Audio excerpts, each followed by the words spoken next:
Hi guys, it's Alex here from TraderScale, and today we're here with Jonas, a professional hedge fund trader all the way from sunny Germany. I'm pleased to have you here today with us, Jonas.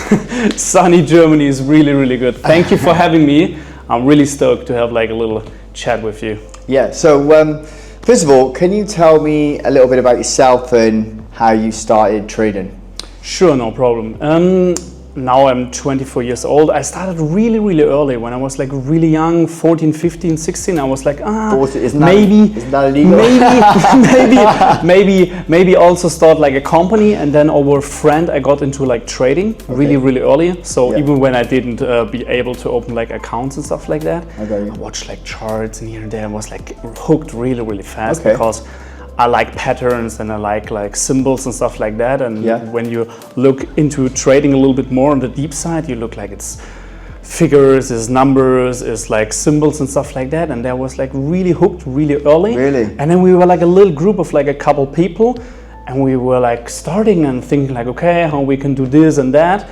And then slowly it grows and grows. As you're getting older, exactly, and it becomes more legal. Exactly. And you're allowed to, This was like a really interesting point, and from then on it. So what would you say inspired you to pursue your career in trading? Now you can be completely honest with me. A lot of people have the same answer to this, and that is absolutely fine, I think.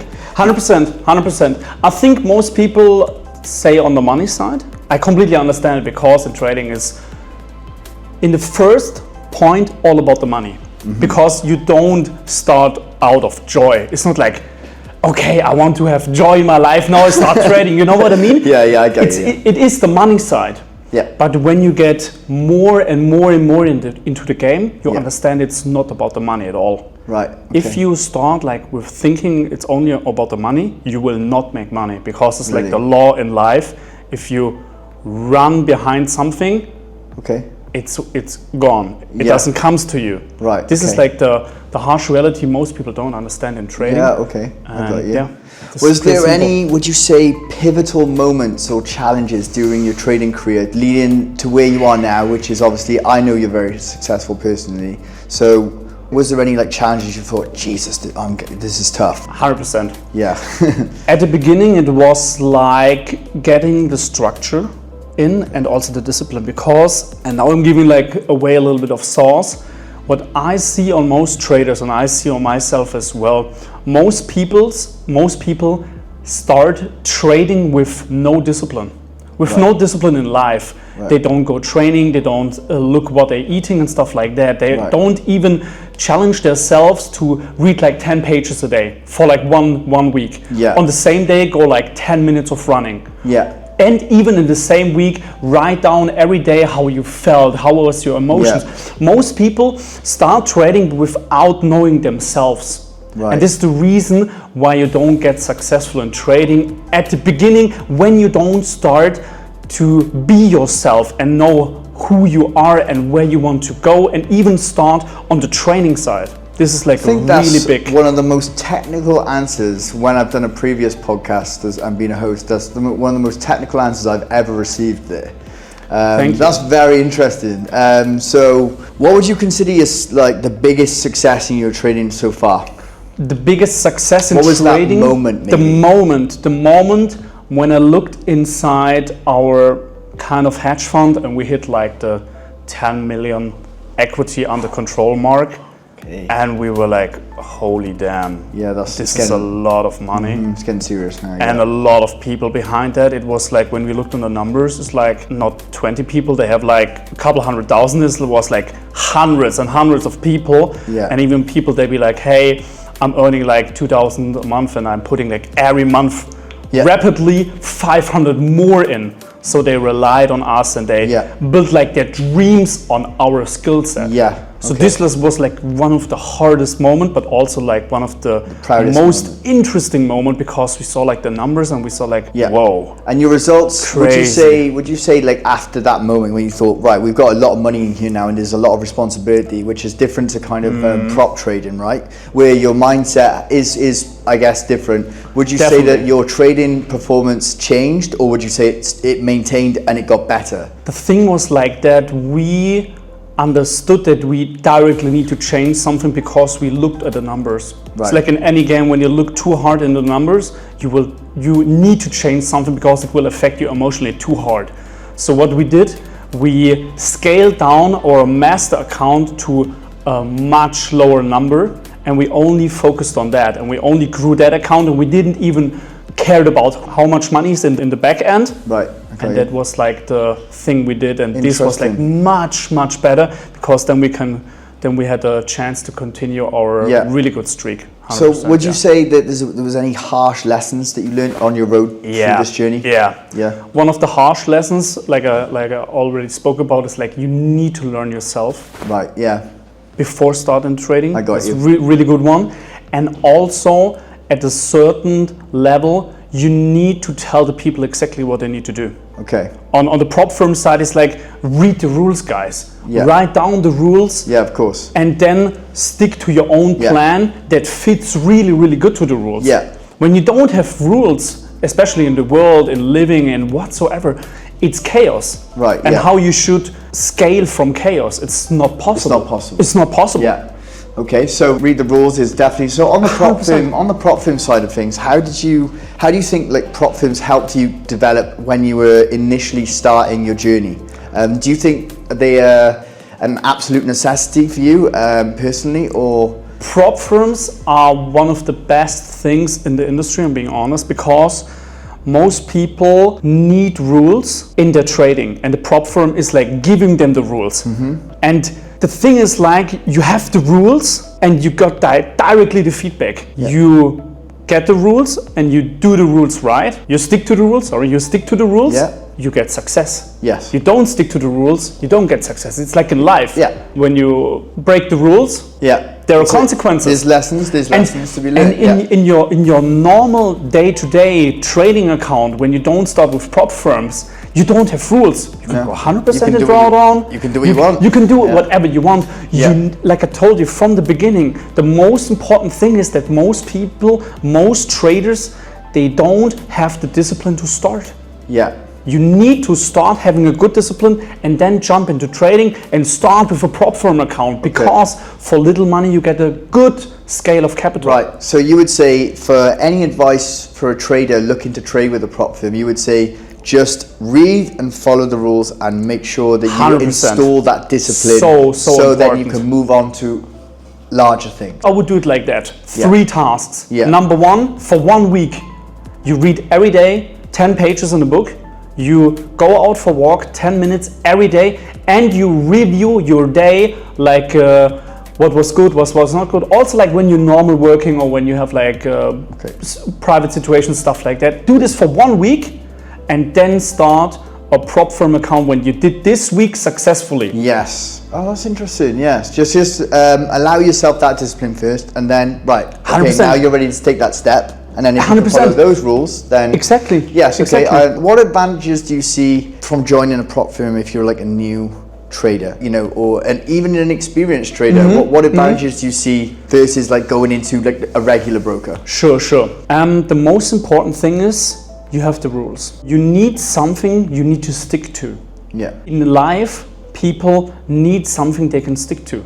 Right. Even if it's like here and there some numbers, here and there some rules. And for the more experienced people, the leverage guys. You can ramp up millions and millions of capital, and then when you have like a good risk management, you can live really I know good from working through previous, I've seen people trade prop firms very successfully. Yeah. There's not an awful lot, I would say. There's not like thousands and thousands, but there is a good percentage of people, and they do it very well, and they make a lot of money. So that's just my thoughts there. So I would say let's go into your hedge fund experience, right? Sure. So what does a day-to-day look like for you? Like, what, as a hedge fund trader, what do you do? Like, you wake up, you get your coffee. Do you drink coffee, for example?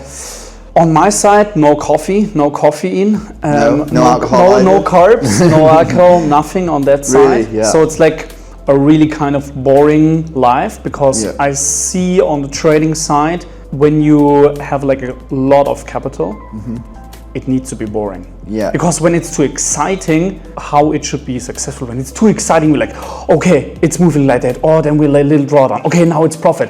You need to be really professional on that side. Sharp. You said your mind sharp earlier. Sharpen in the brain and sharpen in the mind. Also, like sport is a really, really high point on that. So I got up at like 8:30. So a little bit later than like the normal kind of people, I think. Also on the hedge floor, I see a lot of people like 5 a.m., 6 a.m. I see a lot of that. I works for some people, but doesn't work for me. I don't want to sit at the PC like nearly fall asleep and be like, but I'm on the 5 a.m. club. I'm on the 4 a.m. club. But when you don't make money on the 4 a.m. club, I actually hate that. What's the people that are doing this 5 a.m. BS, like get up, do yoga. It's like if that works for you, that's fine, but please don't push it on other people because it doesn't work for some people, right? 100%. You just need to be not tired trading on the charts. No, you need to be sharp. You need to be focused. So some people need their 10 hours. So what's also like a really hard clue what most people have is like that you're 10 hours on the chart. Yeah. Man, we were like maximum 2.5 hours at the chart. Maximum, yeah. You just switch off then. Yeah. The thing is like you structure your day like that. How you normally would have just a normal day. 8:30, have like your breakfast, a little bit in the stomach that you're like energized and then you look into the charts and see how day is looking. So I know you have a partner, Chris. I've met him. Really nice guy. Sure. It's very similar personality to you actually, which is quite interesting. Absolutely. Do you sit, so sometimes you're separate, you're on Zoom together or Discord 100%. And you're looking at charts together, looking at this, you're discussing. So you never trade individually, you're trading more together. Because he's better on the execution and I'm more better on the charting side. So on the charting side, like one of the final things, I just want to like, not a lot of people like to talk about their strategies. I've seen a lot of these podcasts and interviews and I will give out a little sauce, no problem, guys. They beat around the bush a little bit and usually that means that they're probably not doing it, all right? I'm just going to say I will. What strategies and principles guide you and your trading decisions? You don't have to say the full thing if you don't want, but you can also share everything if you want. It's up to you. I say it in the word of like a lot of famous traders. We can print our whole strategy on the Wall Street Journal and even like just a couple people would do it because they're a little bit more inside than just only the strategy. So I can tell a little bit about that. At the beginning in my career, I jumped more on the lower time frames like M5, M15, M30. But then when you get like to a higher capital and you see, okay, it's not about how many you're doing, it's how good they are. Then you scale down how much you're trading and scale up with how much capital you're trading.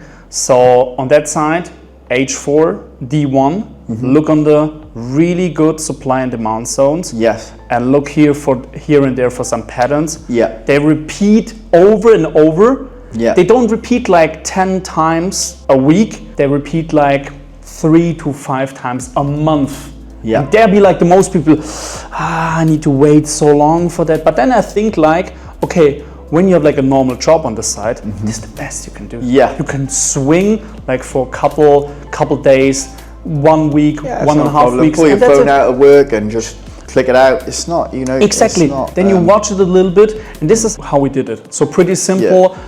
Watch on the zones, on the H4, watch on the patterns, and only trade the cleanest setups possible. Because you don't take a lot per month.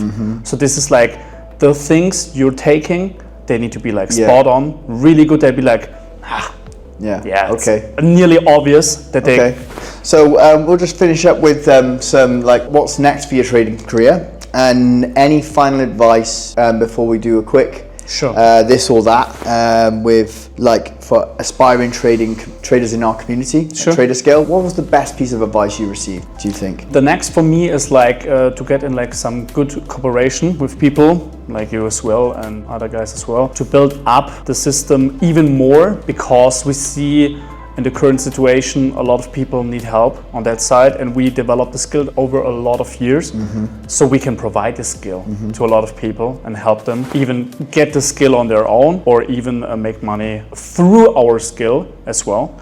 So this is one of the things we want to purchase in the future. So scale it even higher. Okay. And on the advice side, I think the best advice I already give is like, you need to prove yourself that you trust yourself in trading, and to trust yourself what you're doing or what you're saying you're doing. And this is what I told you, like with the 3 tasks. In 1 week, every day, read 10 pages of a book, go out 10 minutes of walking, and then journal like 10 to 50 minutes every day for 1 week.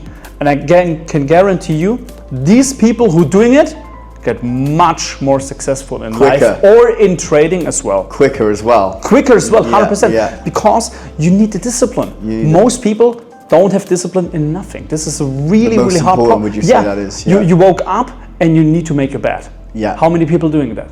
They come home at like 6 or 7 Guilty. p.m. Sometimes I don't do that. My wife does it, so. also good on that side. Yeah. But like I told you, it's all about the discipline and the focus. And when you say, I do it, and then don't do it, and you don't trust yourself, how you can trust yourself when you're in the markets trading like a lot of money, lot size, and so on and on. Yeah. This is the reality. 100%. So we'll close up there, but what we're going to do is I know you like to trade a few different instruments, mainly indexes. Exactly. So I'm going to do a little quick this or that with you. All right? Okay. So US 30 or SPX? Ooh, SPX. SPX or NAS? NAS. NAS. NAS or DAX? NAS. NAS. Yeah. Or gold? Oh, on my side NAS, on my partner's side 100% gold. 100% gold. Chris likes gold. All right, 100%. We'll finish up there. Thanks for coming on with us, Jonas. Yeah, thank you very much. Guys, stay tuned for more, where we'll be interviewing traders that are actually trading with TraderScale, and I'll catch you guys soon.